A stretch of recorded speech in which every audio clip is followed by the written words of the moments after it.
నీ జీవితంలో నీకు ఎదురయ్యే ప్రతి యుద్ధం నీకు విజయాన్ని ఇవ్వటానికే దేవుడు అనుమతిస్తున్నాడు అంటాడు కదా యోబు భక్తుడు.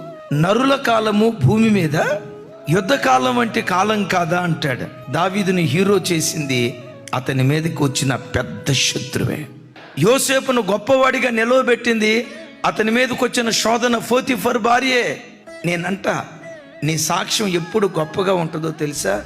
నీకు ఎదురయ్యే సమస్య కూడా గొప్పగా ఉంటే ఆ గొప్ప శ్రమ నీకు గొప్ప సాక్ష్యాన్ని ఇవ్వటం ప్రారంభిస్తుంది.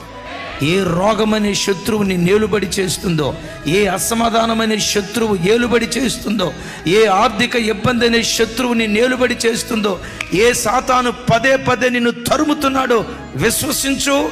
నిన్ను తరమాలని ప్రయత్నం చేస్తూ నీ మీద యుద్ధానికి వచ్చిన శత్రువులను ఒకానొక రోజు నీ పాదముల కింద నా దేవుడు అణుచును గాక.